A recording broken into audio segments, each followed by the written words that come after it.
கல்யாணம் முடிஞ்சதுக்கு அப்புறம் மாப்பிள்ளை பொண்ணுக்கே சாப்பாடு இல்லையா? கல்யாணமா? இது கல்யாணம் ஒன்றும் இல்லை. பின்ன சீரியலா? இல்ல. நடிச்சு முடிச்சிட்டு வரீங்களா? இல்ல இல்ல. இல்லண்ணே, கல்யாணம் தான். எனக்கு முதல்ல உங்களை பார்க்கும்போது 2 பேருக்கும் மேட்ச் இல்லைன்னு தோணுச்சு. ஆனா இப்ப பார்க்கும்போது ஜோடி பொருத்தம் நல்லா இருக்கு. நானும் ஒரு சின்ன வயசு பொண்ணு தான் கல்யாணம் பண்ணிருக்கேன். கடைசியில என்னாச்சு தெரியுமா? அப்படியே எனக்கு வயசாயிடுச்சு. அவ இன்னமும் சின்ன பொண்ணா தான் இருக்கா. என்னையும் குழந்தைய விட்டுட்டு அவ வேற ஒருத்தன் கூட ஓடி போயிட்டா. அதெல்லாம் ஒருத்தரோட தனிப்பட்ட விருப்பம். நான் அதுல தலையிடுறதே இல்லை. உங்க விஷயத்துல அப்படி நடந்துரும்னு நான் சொல்ல வரல. எல்லாரோட விதியும் ஒரே மாதிரி இருக்காதுல்ல. நீங்க 2 பேரும் தினமும் வெளியில தான் டின்னர் சாப்பிடுவீங்களா?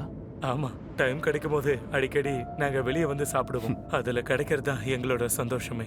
இவனை இப்படி கேர் பண்றது, இவனுக்கு தேவைப்படுறத செஞ்சு கொடுக்கறது, அதுல ஒரு சந்தோஷம் கிடைக்குது இல்லையா? என்னம்மா சொல்ற? ஆமா. இவன் எவ்வளவு பெரியவனானாலும் கண்டிப்பா என்னை விட்டு போக மாட்டான். என் மனசுக்கு பிடிக்காத எந்த விஷயத்தையும் அவன் பண்ண மாட்டான். எனக்கு அவனும் அவனுக்கு நானும் மட்டும்தான் இருப்போம். என்னக்கண்ணா?